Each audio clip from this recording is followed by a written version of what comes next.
மக்கள் பணத்தில் ஊழல் செய்யும் அமைச்சரின் மகனுக்கில்லை எங்கள் ஓட்டு.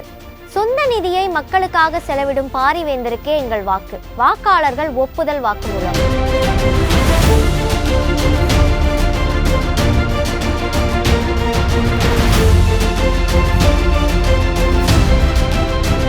பெரம்பலூர் மக்களவை தொகுதியில் பாரிவேந்தரை எதிர்த்து போட்டியிடும் அமைச்சர் மகனோ அமைச்சரோ தொகுதி மக்களுக்கு என்னென்ன நல திட்டங்களை செய்தார்கள் என பட்டியலிட முடியுமா?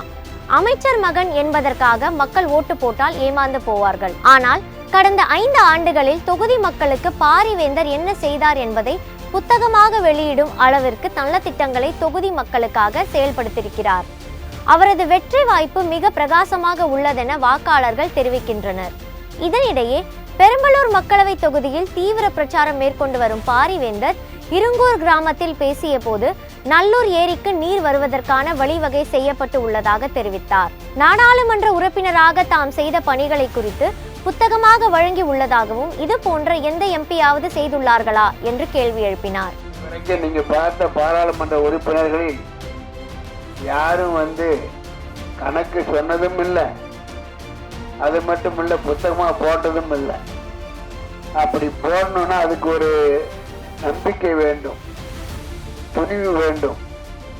ஏன்னா யாரு அந்த பணத்துல பைசா கூட கை வைக்கவில்லையோ அவன் நம்பிக்கையோடும் துணிவாகவும் போடுவான், வெளிப்படையாகவும் இருக்கும். அந்த வகையில் உங்களுடைய புத்தகத்தை போட்டிருக்கிறேன்.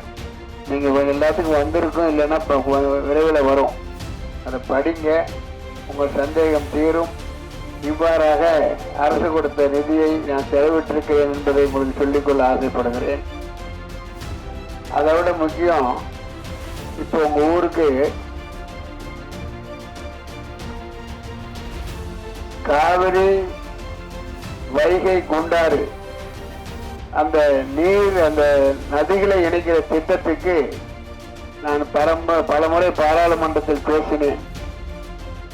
பேசிய பிறகு அந்த திட்டம் எடுத்துக்கொள்ளப்பட்டது. மரியாதைக்குரிய எடப்பாடி அவர்கள் முதலமைச்சராக இந்த நேரத்தில் அந்த திட்டம் கொண்டு வரப்பட்டு ஏற்கனவே நிதி ஒதுக்கப்பட்டு இப்போது வேலைகள் நடந்து கொண்டிருக்கிறது.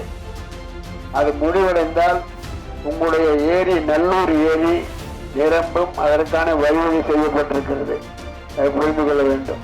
மேலும் குளித்தலை ரயில்வே மேம்பாலம் அமைக்க அடிக்கல் நாட்டப்பட்டு விரைவில் பணிகள் நடைபெற உள்ளதாக தெரிவித்தார்.